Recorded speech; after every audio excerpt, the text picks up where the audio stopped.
Irmãos, eu gostaria que você abrisse a sua Bíblia no Evangelho de João. Evangelho de João, capítulo de número 16. Evangelho de João, capítulo de número 16, versículos 29 ao versículo 33.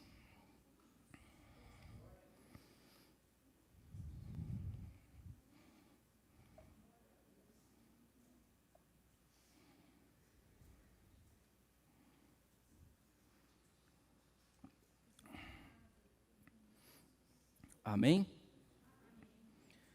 Evangelho de João, capítulo 16, versículo 29 ao 33, diz assim: Disseram-lhe os seus discípulos: Eis que agora falas abertamente e não dizes parábola alguma.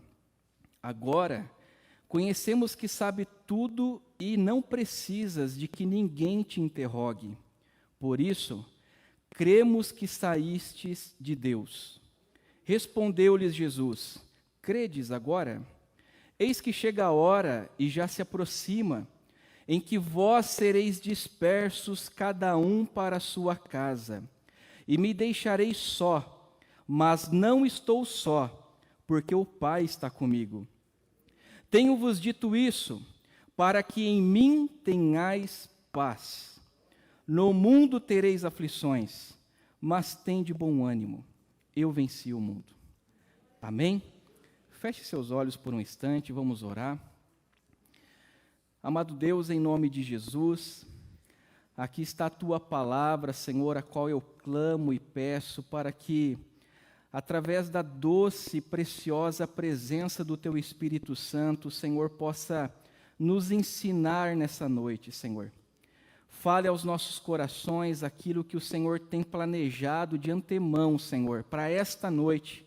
E que assim, Senhor, a Tua palavra penetre em cada vida, Senhor, causando, Senhor, uma nova diretriz para a vida de cada um que aqui está, Senhor, traçando novos caminhos, Senhor, novas oportunidades, e que assim, Senhor, nós venhamos viver a vontade plena do Senhor nas nossas vidas. É o que eu peço e clamo em nome de Jesus. Amém. Amém? Superando as crises. É o tema que nós vamos falar nessa noite. Superando as crises. Quando nós falamos de crises, a palavra crise em si, ela já gera um desconforto em nós, não é mesmo?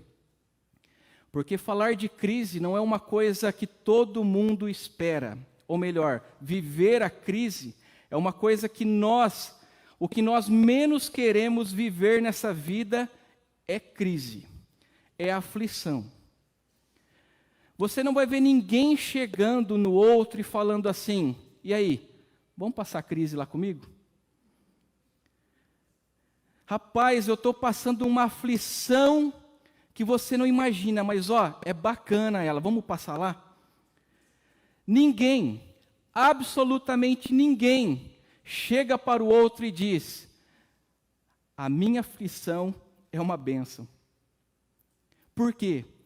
Porque nós não queremos passar pela crise. Ela gera em nós um certo desconforto. Ela não traz sobre nós boas lembranças, não é mesmo?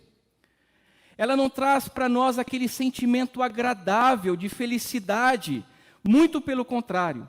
As crises trazem sobre nós sentimentos desagradáveis. Sentimentos que o que nós menos queremos passar e enfrentar são as crises. Agora, quando nós falamos de crise, nós precisamos entender que ela se dá de várias maneiras em nossas vidas. Muitas das vezes a crise bate à nossa porta através de um desemprego. Algo inesperado acontece e de repente o desemprego nos acomete. Muitas das vezes a crise, ela passa a fazer parte do nosso contexto quando nós perdemos uma pessoa muito querida. Principalmente em uma maneira inesperada ou rápida.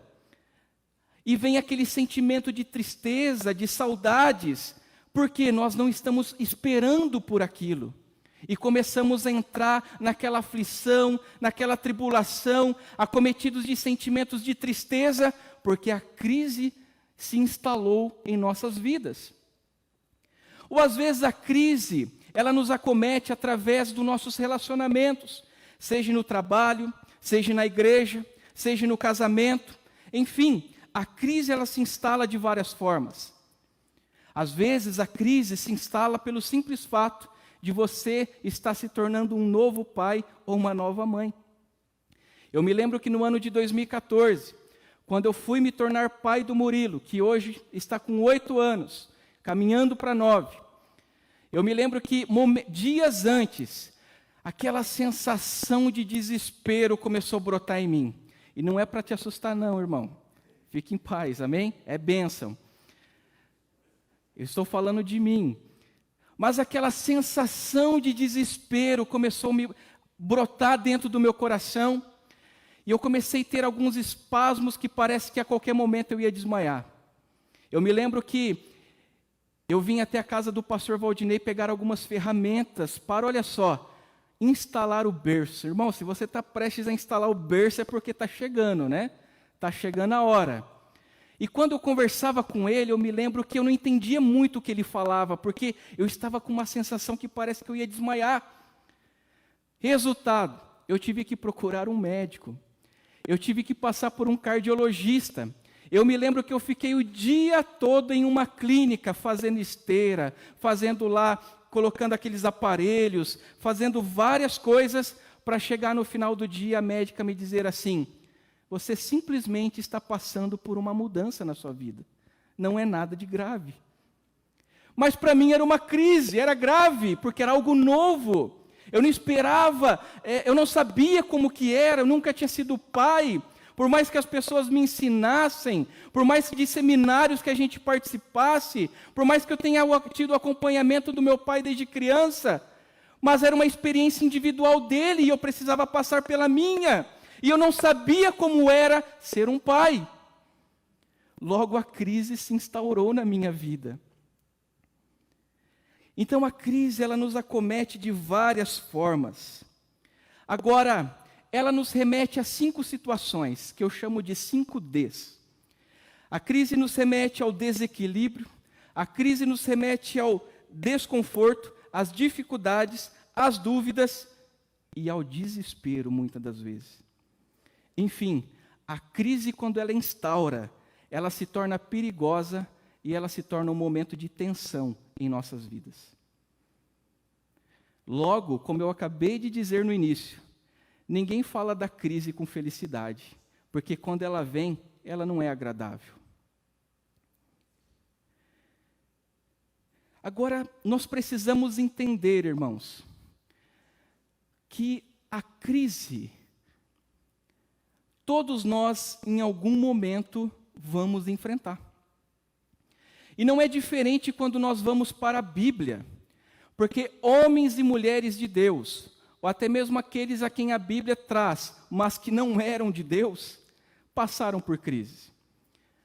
Quando nós vamos para Gênesis, a Bíblia fala que Caim mata Abel. Uma crise familiar instaurada na família de Adão e Eva, onde um filho mata o outro filho. Quando nós caminhamos um pouco mais em Gênesis, falando de Abraão e Sara, Deus tinha uma promessa para o casal, que deles, de Abraão, sairia uma grande nação. E obviamente que Sara participava dessa promessa. Por quê? Porque ela era esposa de Abraão. Abraão não teria um filho sozinho. A promessa estava sobre ela também. Mas Sara, por um espasmo de algum momento, ela pensa: bom, eu já sou velha de idade, já sou avançada de idade, esse negócio não vai acontecer, é impossível. Abraão, vai lá, tem um filho com Agar, a minha serva, e a promessa vai se cumprir sobre a sua vida. Abraão tem um filho, Ismael. A Bíblia diz que, de repente, um conflito começa a acontecer entre Agar e Sara. Abraão é obrigado a mandar Agar e o seu próprio filho Ismael embora, por conta dos conflitos. Por quê? Porque uma crise no casamento de Abraão foi instaurada. Nem Abraão escapou dessa. E quando nós caminhamos mais ainda e chegamos no neto de Abraão, Jacó, a Bíblia diz que a mãe de Jacó disse para ele assim: vai lá, se faz do seu irmão, e tome a bênção de Esaú, e que ela recaia sobre a sua vida. Jacó se fez passar por uma pessoa que não era ele. Crise de identidade instaurada sobre a família de Isaque. E se nós caminharmos mais à frente, nós vamos chegar ao grande rei Davi. Ele já sendo o rei de Israel, posto por Deus naquele posto para liderar uma nação, onde grandes coisas Deus faria através daquela nação. Quando era momento de guerra, quando os reis precisavam sair com o seu exército para a guerra, diz a Bíblia que Davi ele fica no palácio. E o resultado a gente já sabe: um adultério, um pecado, consequências desastrosas, crise funcional. Sabe o que é isso? Deus não tinha dado uma coroa para Davi ficar no palácio. Deus tinha dado para Davi uma coroa, para quando necessário fosse, ele ir para a guerra. Ficar no palácio significava estar ocioso e propenso ao erro. E foi exatamente o que Davi fez. Então, quando nós caminhamos na Bíblia, nós nos deparamos com homens e mulheres que enfrentaram as suas crises. E muitos outros, além de Davi, nós poderíamos citar aqui. E eu quero trazer estes exemplos justamente para entendermos que eu e você, na condição de cristãos, servos e servas do Senhor, nós não estamos imunes da crise. Em algum momento a crise vai chegar. Em algum momento nós vamos nos deparar com ela.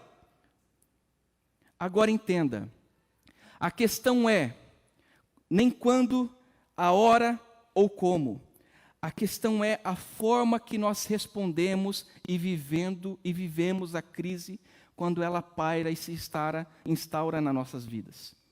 A forma que nós lidamos com ela, a forma que nós vivemos com ela, é a forma que vai determinar como eu irei crescer em meio a ela ou eu vou afundar com ela. Quando nós olhamos para o texto que nós acabamos de ler, Jesus ele está trazendo as últimas instruções para os seus discípulos. Essas últimas instruções iniciam no capítulo 13 do Evangelho de João. E tais eram as instruções que Jesus ele traz aos discípulos, de uma forma que os marcou de uma maneira tão profunda, tão íntima, que tudo aquilo que eles haviam vivido nos últimos 3 anos, parece que muitas coisas que aos olhos deles estavam ocultas ou não estavam claras, passaram a ficar claras a partir daquele momento. Porque a Bíblia diz que eles mesmos disseram: eis que agora falas abertamente sem parábola, e que conhecemos que sabes tudo e que não precisa que ninguém te interrogue. Logo, sabemos que você vem de Deus. O Senhor clareia aos discípulos tudo aquilo que eles estavam vivenciando nesses últimos 3 anos. Mas algo é muito curioso nesse texto. E o curioso é o que está escrito no versículo 32. Quando Jesus ele diz: e chega a hora, e já se aproxima, em que vós sereis dispersos. Os discípulos que outra hora haviam andado com Jesus, homens pescadores, homens de todos os tipos, homens que haviam presenciado milagres, paralíticos andarem, cegos verem, a maior mensagem trazida ao ser humano, eles presenciaram. Eles foram testemunhas oculares, porque eles viram com os próprios olhos. Eles viveram presencialmente, eles andaram com Jesus, eles andaram face a face com Jesus. E estes mesmos homens que andaram de perto com Jesus, Jesus está trazendo para eles: muito em breve vocês terão e passarão por uma crise. E essa crise eu a denomino como crise da fé, onde os próprios discípulos que andaram com Jesus, que presenciaram tudo aquilo no momento e na hora H, aonde Jesus seria preso, aonde Jesus seria levado para ser morto. Ele mesmo diz: vocês vão virar as costas para mim, vocês vão embora, vocês andarão dispersos, um vai me trair, o outro vai me negar, o resto vai para casa e eu vou ficar sozinho. Aqueles 12 homens, ou aqueles 11 homens, já que um se suicidou, passariam por uma crise, e Jesus estava trazendo para eles esta realidade, e apresentando para eles algo que eles logo presenciariam. Talvez você possa perguntar assim: será que Deus realmente se importa com o que eu estou passando? Eu quero te dizer, não tem ninguém melhor nesse mundo para se importar a não ser Ele. Não tem alguém melhor neste mundo que possa se importar a não ser o nosso Deus. Ele se importa com a aflição que você passa. Ele se importa com a aflição que você enfrenta. Ele se importa com a crise que instaura sobre a sua casa, sobre a sua família, sobre o seu emprego, sobre as suas atividades, sobre a sua fé. Ele se importa com tudo isso. Tal é a importância que ele dá, que a Bíblia diz que o próprio Senhor Jesus, além dele clarear aos discípulos que muito em breve eles passariam por essa situação, ele ainda traz a forma e a instrução de como eles poderiam passar por esta crise. Irmãos, Jesus é tão bom, Jesus é tão bom, tão amoroso, que olha só, aqueles homens, onde momentos antes Jesus havia dito assim: a partir de agora eu não os chamo como amigos, mas irmãos. Essas pessoas é que virariam as costas para Jesus. Os amigos mais íntimos de Jesus virariam as costas para ele. E é exatamente para esses homens que ainda assim Jesus, tendo todos os motivos para não os instruir como passarem pela crise, a passarem por aquele momento, mas mesmo assim Jesus os instrui a como enfrentar e passar por ela. E não é diferente conosco nessa noite. Nós muitas das vezes viramos as costas para Jesus, não é mesmo? Muitas das vezes mais vale e mais importa nós nos alimentarmos das coisas que o mundo oferta do que nos alimentarmos do próprio Deus. A nossa carne é propensa para isso. Nós queremos nos afastar muitas das vezes dele. E para falar a real, muitas das vezes o que nós menos queremos é estar diante dele. Porque as situações deste mundo que operam na nossa carne, alimentando os nossos prazeres diários, nos atraem para uma vida distante de Deus. E que muitas das vezes aparenta ser algo mais atrativo, quando na verdade não é.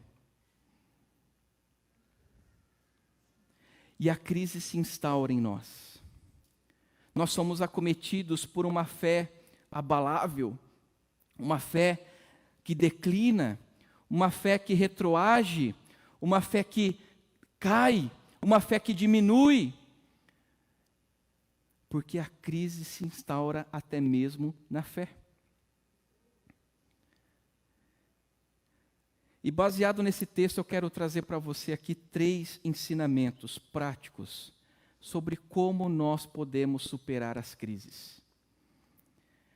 E o primeiro ensinamento que eu quero trazer para você no versículo 33, que é o texto onde nós vamos tirar esses 3 ensinamentos, e que já está muito claro ali para nós, é que, primeiro, tenha Jesus como seu porto seguro. Jesus, ele disse: tenho-vos dito isso para que em mim tenhais paz. Tenho-vos dito isso para que em mim tenhais paz. Irmãos, Na visão do mundo, a paz significa uma vida tranquila, não é mesmo?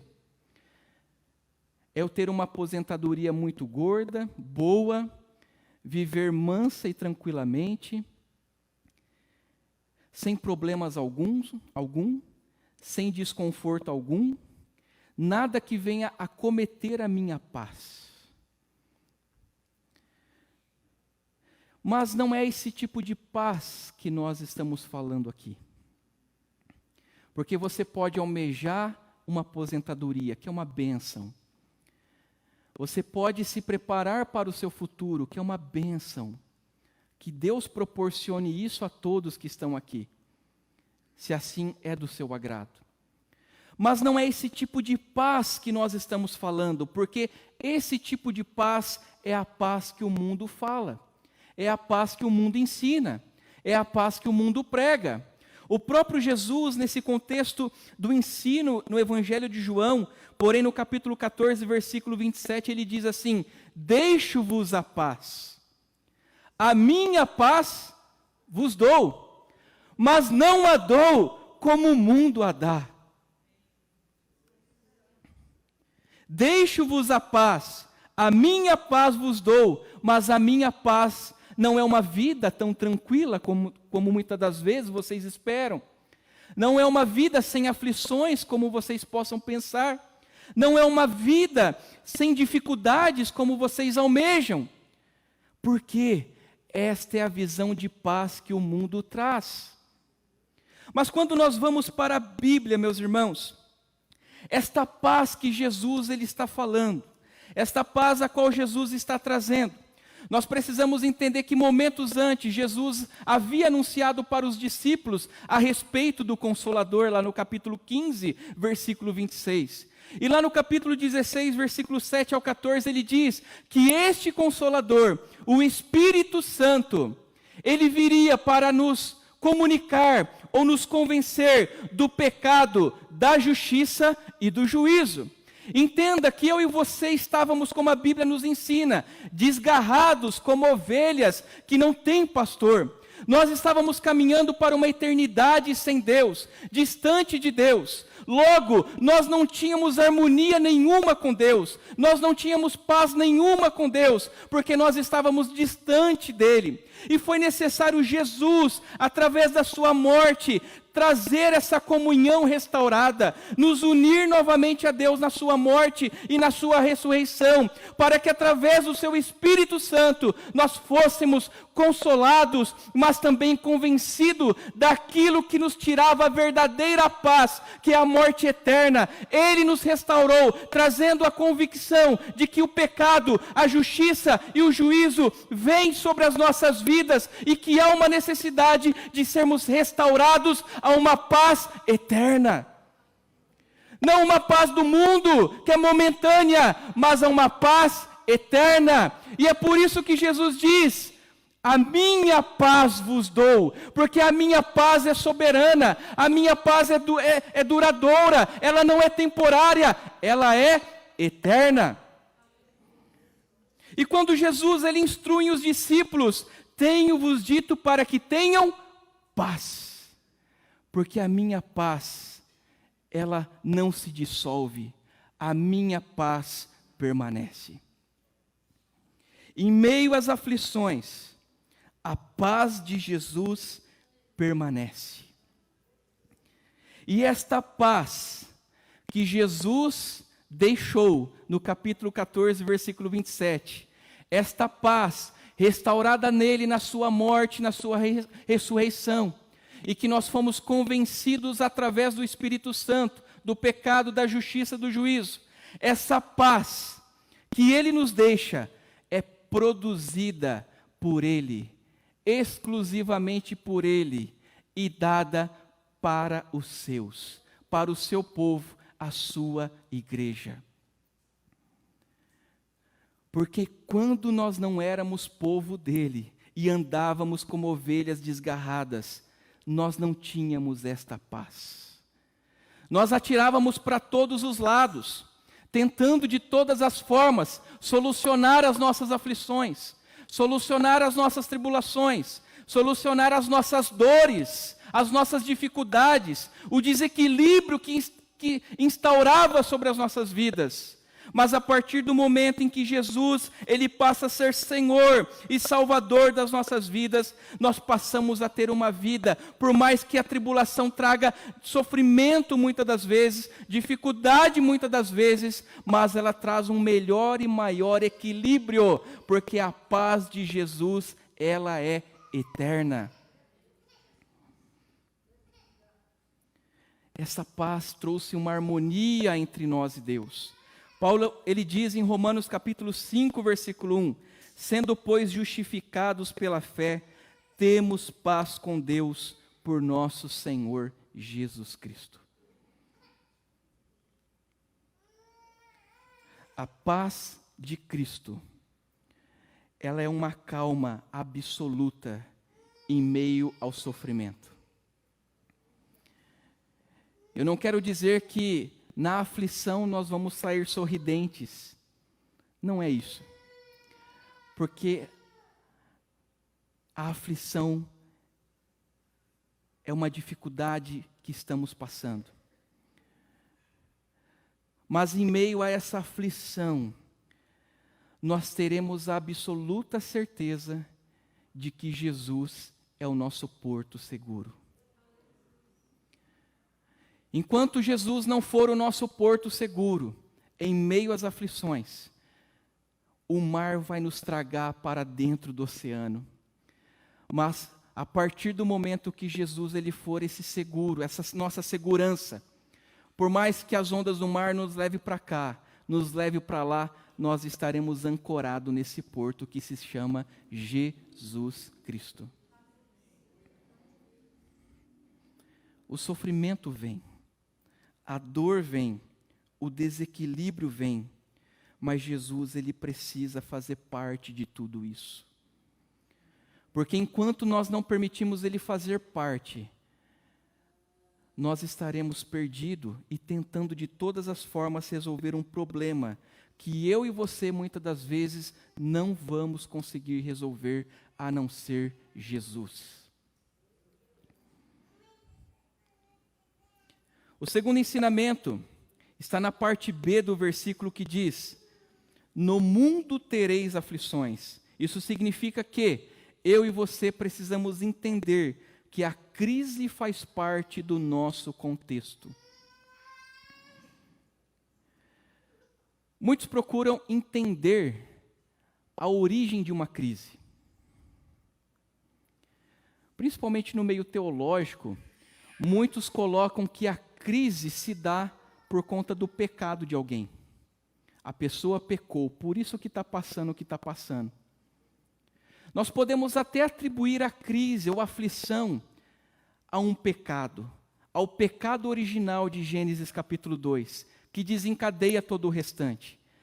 Mas nós não podemos necessariamente atribuir que uma crise ou uma aflição se dá exclusivamente por conta de um pecado.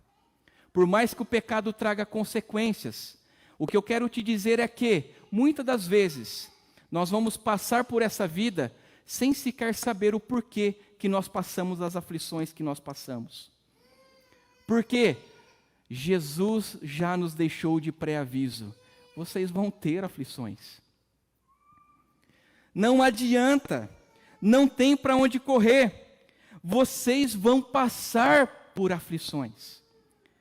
Ela chega, meus irmãos, ela vem, ela é real. Cedo ou tarde, nós seremos acometidos pela crise. E quando nós desprezamos este ensino, quando nós trazemos aquele ensino que muitas das vezes a gente aprende, né? Eu sou crente, jamais vou passar por isso. Aí está o grande engano. Quando nós desprezamos o fato de que nós passaremos por ela, nós estamos desprezando as palavras de Jesus. Porque Jesus ele está dizendo, vocês vão passar. Não adianta, corra quem correr, vai chegar. Vai às vezes pegar no calcanhar, vai te puxar para baixo, mas vai pegar. E aí? Desprezar este ensino, meus irmãos, é rejeitar as palavras de Jesus. É rejeitar o fato de que nós precisamos estar cada dia mais preparados para que quando ela chegar, a gente possa passar da melhor forma possível. Com quem? Com Jesus. Tira Jesus disso. É um desastre. Põe Jesus na história. A paz dele reina. Porque ela não é como a do mundo, ela é eterna. É uma paz restauradora, como nós vimos já aqui. Como Paulo disse lá em Romanos 5:1, que nós fomos restaurados em Deus, através de quem? Através de Cristo. É uma paz que nos une, que traz uma harmonia novamente com Deus. Sabe por que muitas das vezes eu e você passamos mais tempo na crise do que nós deveríamos estar? Porque a gente busca em tantos meios, em tantos recursos, e não olhamos para aquilo que está na nossa frente. E para aquilo que um dia nós testificamos com os lábios, e que dizemos muitas das vezes que testificamos com o coração, que Jesus é o Senhor. Quando nós deixamos de olhar para Jesus, isso não vai nos privar das aflições e das tribulações, porque Ele está nos avisando, mas nós conseguiremos passar de uma maneira melhor.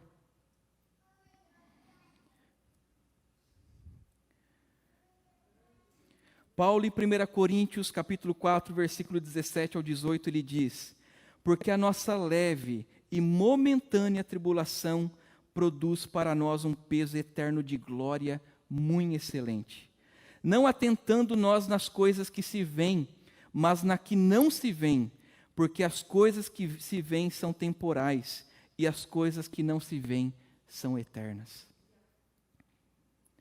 A crise, irmão, irmã, é temporária. Talvez você diga assim, mas irmão, a minha crise já dura uns 30 anos.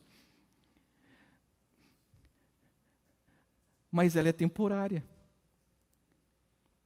Pode ser que você viva ela até o último dia da sua vida, mas ela vai terminar ali, porque a partir dali existe uma paz eterna com Cristo. Por isso Paulo ele está falando, a nossa leve e momentânea tribulação, ela produz em nós um peso eterno de glória muito excelente. Isso significa que as tribulações, ela contribuem para o nosso crescimento, ela contribui para o nosso amadurecimento na fé, para que a gente saiba e aprenda a lidar melhor com as aflições que nos acomete. E a partir daí, entender que essas tribulações são temporais, como ele mesmo diz. Porque as que se veem são temporais, e as que não se veem são eternas. É termos a plena certeza e a convicção de que por mais que essa aflição dure até o último dia da minha vida, eu sei que Cristo tem reservado uma glória eterna para mim. Deus tem reservado para nós uma vida eterna ao lado do nosso Senhor. Aonde não haverá mais aflição, aonde não mais haverá dor, aonde não haverá mais desequilíbrio, tudo estará em equilíbrio, porque Jesus é a paz restauradora que traz equilíbrio na vida de todo ser.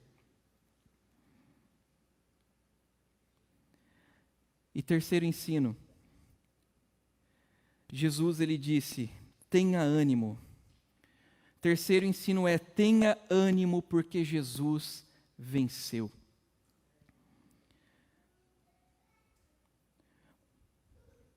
Razões nós temos de sobra para nos sentirmos encorajados na fé.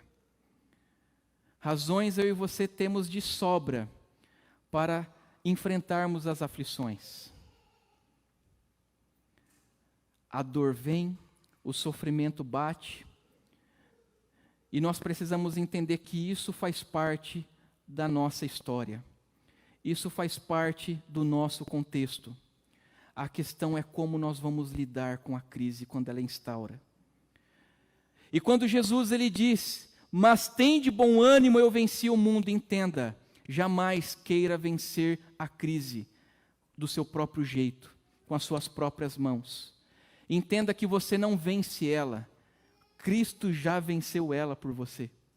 Você e eu precisamos simplesmente passar pela crise. Passar por ela. Jesus ele nos ensina que Ele é o nosso porto seguro.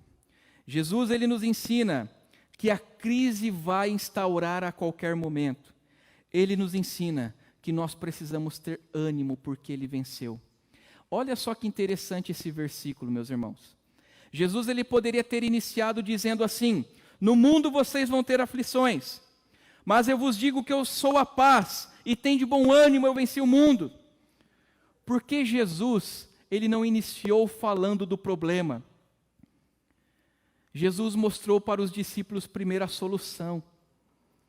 Jesus apresentou o problema, e ele novamente apresenta a solução. Ou seja, a crise não é o fim, a crise é o meio. Sabendo que Jesus ele está no início, no meio e no fim dela. Certos de que Ele já venceu por nós e que nós já somos vencedores porque Ele já venceu. E para concluir, eu quero trazer para você que há dois caminhos.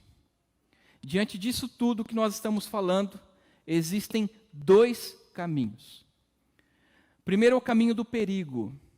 Você decide permanecer no perigo, em uma vida de desequilíbrio, a passar pela crise sem que Jesus esteja nela, fazendo as coisas do seu jeito, do meu jeito, sabendo que a crise vai se instaurar por mais tempo que ela deveria estar.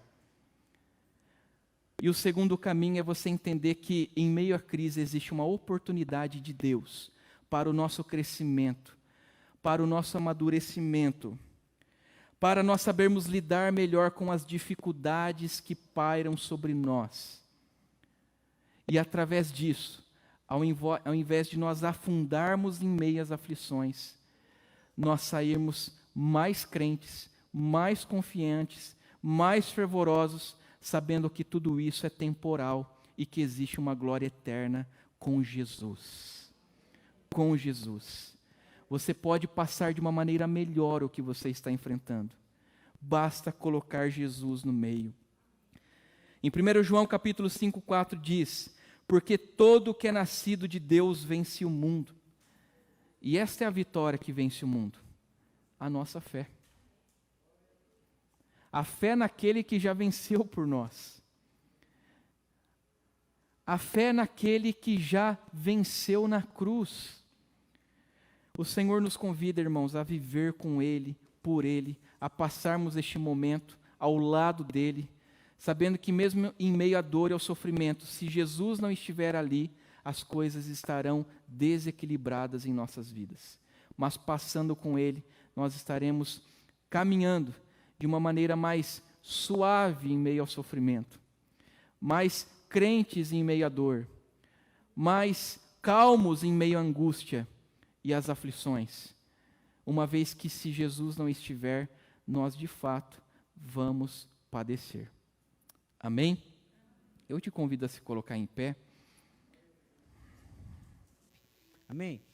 Vamos agradecer ao Senhor por essa noite de celebração.